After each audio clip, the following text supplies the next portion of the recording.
I'm going to share a really vulnerable story with you today because I've shared this story with a few people close to me, other entrepreneurs, that expressed that when I shared this with them, it helped them get through a tough time a lot faster.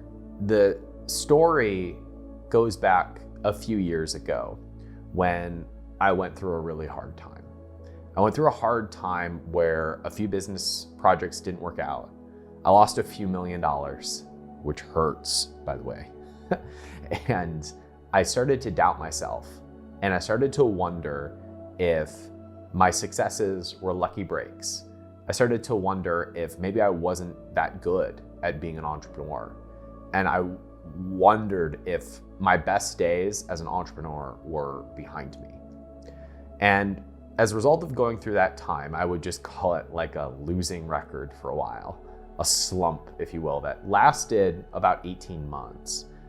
I started to doubt all of the projects and all the opportunities that were coming my way. I didn't realize that my mind was stuck in a negative place until I was driving around the city of Austin with one of my new team members. And we were driving around the city for about 30 minutes. And during this mini tour of Austin, I was sharing with him just some things I observed in the city. I said things like, oh, this is an office building that I tried to buy a couple years ago. I really wish that I had bought that, but I got cold feet at the last minute. And then over here, here's a house that I sold. I wish I had never sold that house. We were driving around for about 30 minutes, and he said to me, Ryan, we've been driving in this car for 30 minutes, and the entire time you have been telling me about things that you regret. Do you just drive around the city seeing things that remind you of failures? And I was like, no, I don't do that crap. Yes, I do. And it was the first time that I had awareness that I had a record playing in my brain. I had a loop going over in my mind about things that I regretted and failures from this 18-month slump. And it was the first time that I had the awareness that I had a voice in my brain that was telling me that I had failed. I started to notice that there was a record of wrongs in my mind. And I started to see that when a new opportunity was put in front of me, I doubted it. And I doubted it not because of the empirical data or the situation or the circumstance in front of me, but because of the voice that was going over and over in my head telling me, well, this one failed, so this one coming up next is going to be a failure too. Our brains are there to protect us from dying, from death, from harm. That's our primary response instead of seeing joy or opportunity or future success. And when we have a failure or we experience a setback, our brain wants to avoid that pain from happening in the future. Obviously, it's kind of like when you get punched in the face by somebody, your brain says, maybe we shouldn't hang out with that person anymore. But as entrepreneurs, when we experience a setback or a failure, our brain interprets that as a small death or a punch in the face. And our gut reaction to that is to avoid that situation again. But as entrepreneurs, our job is to pursue opportunities that other people can't see, which is really hard to do when our brain is in a loop about past failures. So during that same period in which I had a business failure, I had some investments not work out, I had wins as well. I launched a book that sold over 100,000 copies. One of my business doubled. One of my investments did extremely well. But my brain didn't play over a loop of those wins. My brain didn't play over wins of those successes being evidence of me being a successful entrepreneur. I only played over in my mind the failures and the setbacks. And as that was playing over and over in my mind, it would find more evidence for those thoughts to be true. When you think you're a failure or you think something is going to cause permanent damage to your reputation or your career, and the brain wants to avoid that, it finds more evidence for why something is a bad idea or something is not safe. It's funny how a little piece of code can get planted into your brain and it can run rampant, finding more evidence for that negative thought to be true. And that's what was happening with me. A new opportunity would come in front of me and I would doubt that it would work. I would doubt that I had the capabilities of making that thing a success. I tell you that because I work with thousands of entrepreneurs, hundreds of entrepreneurs who are millionaires as a result of going through my content or going through our trainings or listening to my podcast or watching my videos. And every time I share this story with people, someone can relate. Because whether it is a failed product launch, or it's a negative review, or it's a competitor passing you, or it's a product not working, or a past business failure, it's really easy to fall into the trap of that being evidence of you failing in the future too. And it's very easy to fall into the trap of letting that thought hold us back from pursuing the next opportunity. I shared this story with a friend of mine and I told him, I might be psychologically projecting on you right now, but I hear you expressing to me doubts about this business that you really want to start, that you really want to do. And the doubts are all based in things in the past that didn't work out.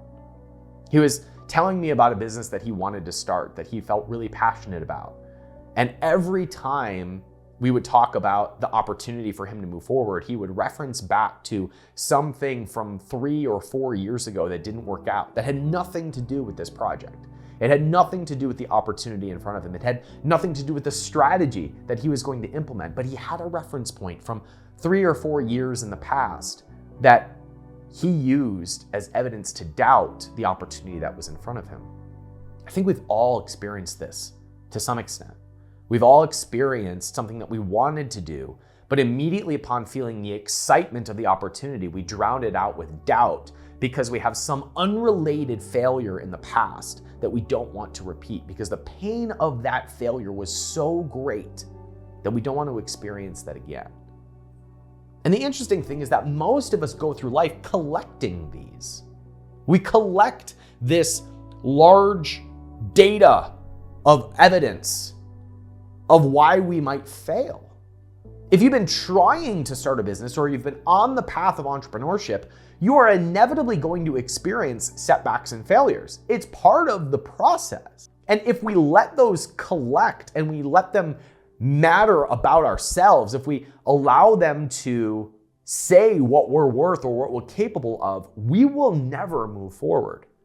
We will instead make the tape louder. We'll give that voice in our brain more evidence and more kindling for the fire that is burning to tell us why we can't do the thing that's in front of us. And the irony of all of this is that it's the thoughts that we are practicing that make the evidence that we are perceiving true or false. I think this is why there are so many people who know about entrepreneurship, who know all of the strategies, who know all of the different ways that everybody else is experiencing success, and yet we have more wantrepreneurs than we know what to do with. I wish it wasn't the case that the success that we experience as entrepreneurs is a direct reflection of how we view ourselves and the thoughts that we are thinking. I wish that was not the case. But I've experienced in my own life that how I view myself and how I view my own capabilities and my own talents determines whether or not I can take advantage of my own skill sets and my own opportunities.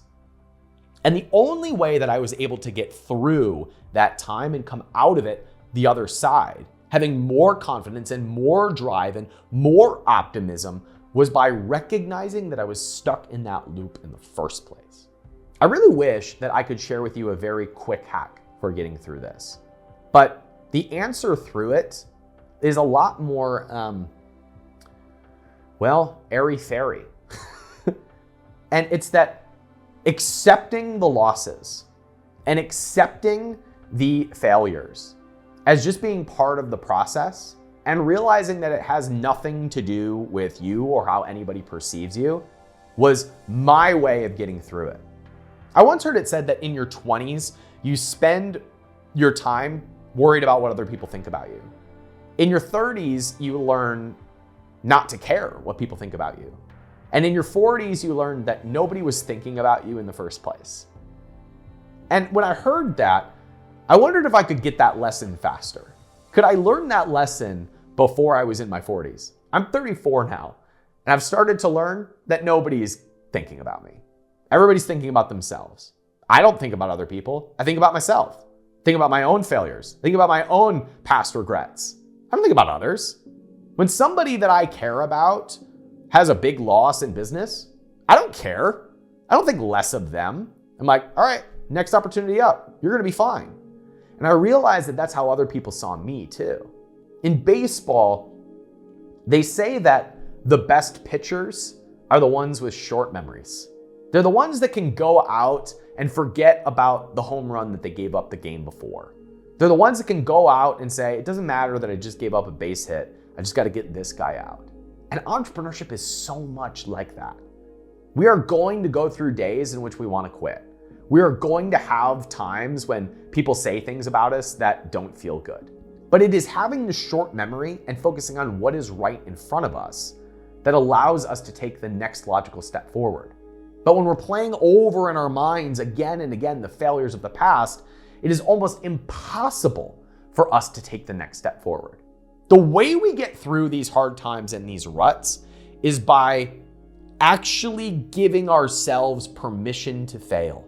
I read a book recently called The Last Word on Power. I read this book because it was my friend Brooke Castillo's favorite book, and she says it radically changed her life.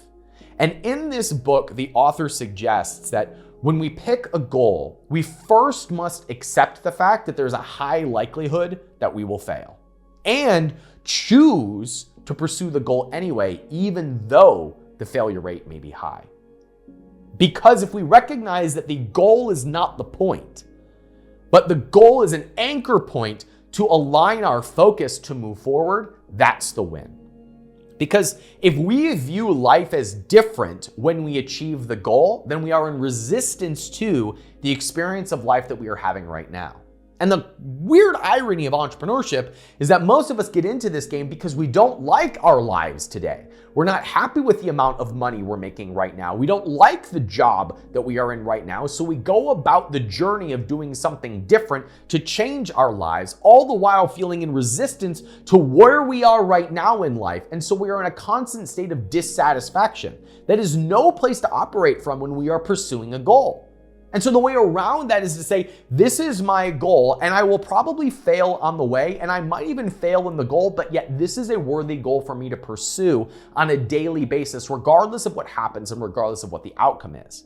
When you can take that sort of a mindset, then you can say, it might be this business, or it might be another business that I come up with on the road to that goal, or it might be something that I can't even see right now, or as a result of me being on this path, I will meet someone else who will open up a door, and maybe that will be the thing that takes me through. But it does not matter because I'm here for the journey and the experience and the person that I will become along the way. That's the win. And the great thing about that is that when that is the focus, then it doesn't matter what the result is. We're fully present in the experience and the unfolding of the business and the journey as it is, because we are the same person whether we succeed or we fail. When the goal is just to align our focus so that we become the person that is capable of achieving that goal, then we have won from the get-go.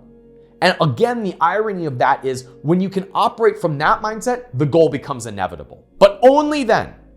When the goal is I'm going to become the person that can do this, and I'm going to get through the hard times because I know I will have them, and I will become the kind of person that can overcome those challenges, then your success is inevitable.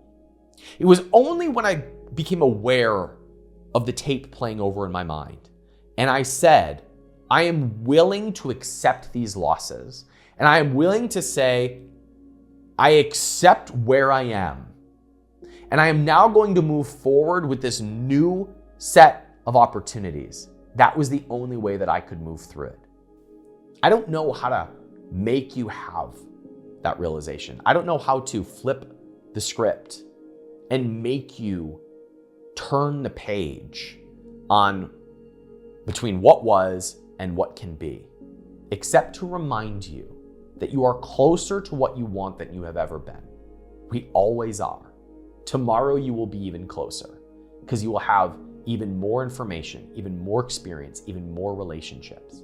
And when you can finally accept the loss and say, I am now going here and I will deal with what comes up along the way, then you have all of the evidence, all of the data, all of the relationships that will unfold and open for you to help you pursue that.